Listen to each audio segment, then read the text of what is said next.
Shri Charles George, താങ്കൾ മത്സ്യത്തൊഴിലാളികൾ പ്രതീക്ഷിക്കുന്ന പിന്തുണ അധികാരികളിൽ നിന്ന് കിട്ടുന്നില്ല എന്ന പരാതിയാണോ നിങ്ങൾക്കുള്ളത്? ഏത് ഞങ്ങൾക്കാണ്, മത്സ്യത്തൊഴിലാളികൾക്കാണ്. കശുവണ്ടിക്കാർക്ക് ഒരു കോമ്പൻസേഷനും കിട്ടില്ല. ഇന്നലെ അവരെ യോഗം വിളിച്ചു ചേർത്തിരുന്നു. അവരെല്ലാവരും കരയുകയാണ്. മുതലാളിമാർ ആദ്യമായിട്ട് കപ്പലിൽ കശുവണ്ടി വന്നവരാണ്. ദക്ഷിണാഫ്രിക്കയല്ല, പശ്ചിമാഫ്രിക്ക. അവർക്കൊരു കോമ്പൻസേഷൻ കിട്ടില്ല സാർ. അവരങ്ങോട്ട് പോയി ആരോട് ചോദിക്കും? കേരള ഗവൺമെന്റ് കൊടുക്കുവോ? ഇന്ത്യ ഗവൺമെന്റ് കൊടുക്കുവോ? കപ്പൽ ഗവൺമെന്റ് കൊടുക്കുവോ? ഇന്നും ഒന്നൊരു ചർച്ച. നമ്മള് IMOയ്ക്ക് പരാതി കൊടുക്കണം. IMO ഇന്റർനാഷണൽ മാരിടൈം പറഞ്ഞ് പരാതി കൊടുക്കണമെന്നാണ്.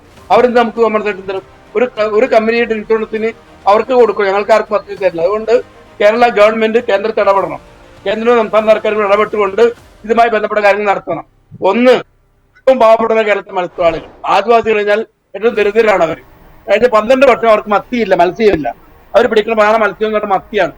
12 വർഷം മുമ്പ് 2012 അവർ പിടിച്ചത് ഒരു 3.99 ലക്ഷം മത്തി പിടിച്ചു. 2021 അത് 3235 ടണ്ണായി കുറഞ്ഞു. 100 മത്തിയുടെ ഉത്പാദനം കുറഞ്ഞു. പോയില്ല, എങ്ങനെ ജീവിച്ചു? ഒരു നഷ്ടം ഒരു പാക്കേജ് അനുവദിച്ച് ഞാൻ ആവശ്യപ്പെട്ട് നടന്നിട്ട് നമ്മുടെ കാലത്ത് തിരുപ്പത്തി തീർന്നു. അതിപ്പോഴാണ് ഉപയോഗിച്ചിട്ടില്ല. ഇപ്പൊ 2 വർഷമായിട്ട് മത്തി വരുന്നുണ്ട് തിരിച്ച്. പക്ഷെ ആ മത്തി മുഴുവൻ നേർത്തുപോയി. സോമാലിയ മത്തി എന്ന് പറയും ഞങ്ങൾ. മത്തി മുഴുവൻ നേർത്തുപോയി. എന്താ മത്തി നേർത്ത്? കാലാവസ്ഥയുടെ മാറ്റം. കഴിഞ്ഞ 2 ആഴ്ചയിൽ മത്തി മുഴുത്തു വന്നു തുടങ്ങിയിരിക്കും. കഴിഞ്ഞ കുറെ വർഷങ്ങൾക്ക് ഈ ദുരന്തം വന്നിരിക്കുന്നത്. ആരും മത്തി മേടിക്കില്ല. പിന്നെ എങ്ങനെ ഞങ്ങൾ ജീവിക്കും?